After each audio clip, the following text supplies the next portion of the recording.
We are your home theater and AV questions answered. This is AVRant. Want your home theater or AV question answered by Tom and Rob? Send it to question@avrant.com. Welcome to AVRant. I'm Tom Andry, and I'm here with Rob H. Bobby. Bobby says he's taken all of our purchasing advice, so for the Outdoor Speaker Depot in-ceiling speakers that he's going to use for Atmos, should he opt for the models that fire straight down, or should he go for the ones that have 15-degree tilt built in? One pair will basically be straight above his seating, while the other pair will be roughly 5 feet in front of his seats. So maybe straight down speakers for the top, middles, and 15-degree tilt for the front heights? Now, man, you want the straight down all the way. Yes, I concur. Four of the straight down ones. Yeah. That's all and if you look at Dolby, that's what they tell you. I mean, the whole idea here, and I know you're thinking, but I'm sitting over here, the speaker's over there. The whole idea is that they have designed this whole thing with straight down speakers in mind.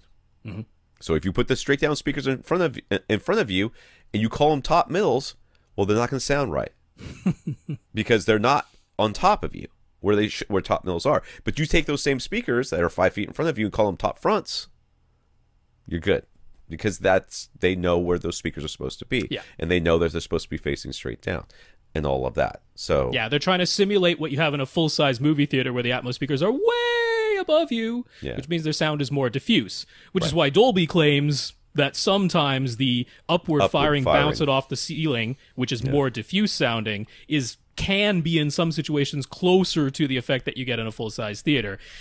I would debate that rather strongly, but yeah, straight down. You don't want it aimed at you so that it's super pinpoint. It's supposed to be a little diffuse. Yeah.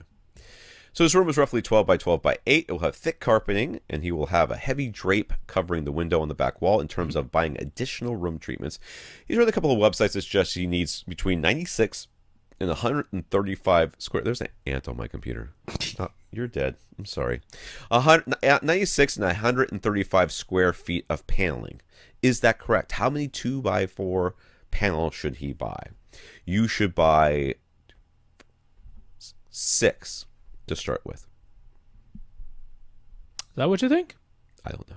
That could work. That's what I would do. So that doesn't include the corners, though. I mean, that doesn't include the corners. Doesn't include the corners. He said 2x4 panels. You should buy 2 for behind your front speakers. I mean, I don't remember what kind of speakers he's getting. 2 for behind your front speakers. 2 for like behind you. You know, behind your seat. 2 at the first reflection points, and then fill whatever corners you can with insulation for corner trapping. That's what I think you should. I would get down with that. Yeah. Mathematically, normally we say you're looking to cover somewhere between 30 and 40%, usually closer to 30 for most homes, to be honest, because otherwise it starts sounding a little dead. But if you like a little bit dead sounding, like I do, then getting closer to 40% of your wall surfaces absorptive versus the other 60 to 70% remaining reflective. Now, you could make those remaining reflective surfaces diffusive, or you can just leave them flat. That gets into a whole other thing. But how many absorption panels you want? Somewhere between 30 and 40%. Now, your carpet already counts. So that's already part of it. Thick pad. That's what you... and he mentioned that's what he was going for. When you go... for everybody else, when you install carpet in your home theater, you're like, oh, this carpet's nice and thick and plush. Yeah. Don't care. I want to know how thick the pad is underneath. Pay for the upgraded, thicker pad underneath. That is just adding mass and adding absorptive damping that's down there. It's just all around a good thing. So get the thickest pad you can. But yeah, you've got roughly 670 square feet of surface total. That's floor, ceiling, and 4 walls. 30 to 40% of that is 200 to 270 square feet. But 144 square feet is already covered by your carpet with the thick carpet pad. So by my calculation, you need somewhere between 56 and 126 square feet of panels, which is not drastically far off from the recommendations that you found. Sure.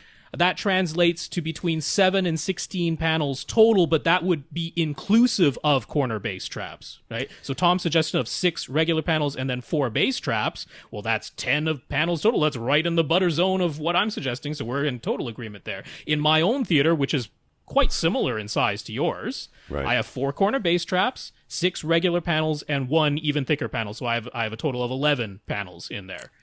So if you think about it this way, like if you corner loaded your 2 subs, right? If you have a sub in each corner, then you put the panels, as I suggested, behind your front speakers, behind your head, basically on the back wall somewhere. And at the first reflection points, that's 6 panels there. Then you would actually have 2 panels that would straddle the corner, because it's 8 foot high, right? Right. So you have 1 at the bottom, 1 on top of that. Oh, you could. Okay. Okay, that's 1 corner, and the other one, same thing. So that's now 4 more. That's 10 panels, and subs in the other 2 corners. Or if you filled all 4 corners, that would be 12.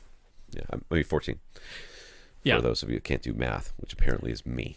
But today. In all cases, we end up in agreement somewhere between 7 and 16 panels total, inclusive of bass traps in the corners. He asked you, does he have to put panels on the side walls? He was thinking he'd rather put panels on the front wall, back wall, maybe the ceiling, or leaving the side walls open for theater decor. What do we say? We say you make your decor into panels. Printed panels. That's what we say. That's what I say. Yeah, and we've detailed this. Actually, Rob W. Right? On our website. The whole thing about getting movie posters printed at Spoonflower, that seems to have been nixed, unless you have the actual written permission to reprint the poster. But if it's your own image or what was it called? Creative Commons thing, like the wiki thing. Basically, it's stock photography. Yeah, but it's got to be free, because a lot of the stock photography isn't. So if you can find a picture of something you want, or find somebody to screen print it for you, or it's your own photo, you can absolutely have your own photo printed. Absolutely. Then just print it and you can follow the directions that are on there. Just instead of a movie poster, it's whatever you do. So now places like Gick Acoustics and Acoustimac will also print the panel for you. Right. Again, has to be a legal image for them to reprint. But that's more expensive. So one thing you can do is get a panel from them, get your own cover, and put the cover over it. It'll totally work. But I printed panels. Yeah, and I would recommend having something at the side walls at your first reflection points. That I agree with Tom on that. Yeah. He asked, what height should the panels be mounted? I kind of like them in the middle of the wall, to be honest with you. But basically, what you, especially for your first reflection point ones, you want to make sure that where the tweeter's first reflection is hitting, it will hit the panel. It's not above or below that. Yeah, so I think that's just kind of a good all around, thing. They're 4 feet tall, dude. They're half your wall. You don't want them all the way to the top. It's going to look stupid. You don't want them all the way to the bottom. It's going to look stupid. So where you put them? Right in the middle. That's where you're going to end up putting them anyways. Now, you could put them, and we saw with the last listener, well, you might have seen, where he put them as a vertical stripe. Right. Across the back wall there, but it was at tweeter height, basically. Well, at seated ear height is the important part. Oh, yeah, right? that one for sure, because that's what you're worried about, that reflection off the back. So there's lots of ways you can do that, and people make them into like columns almost. You can make it into almost like a column that kind of sticks out in your room a little bit, and then you mount a light. You put a little frame up there so you can mount a light or sconce.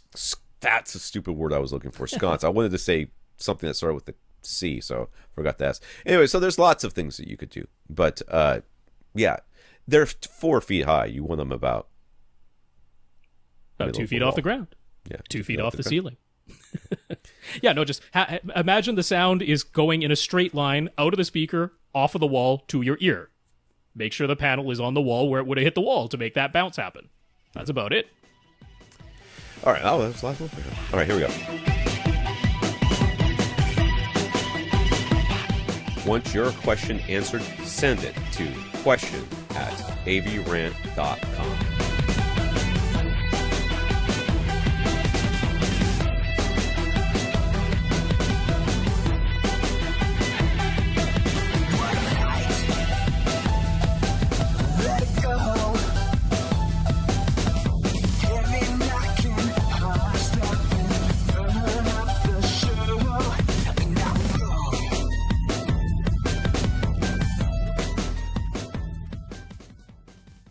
This is AVRant. Now go out and listen to something.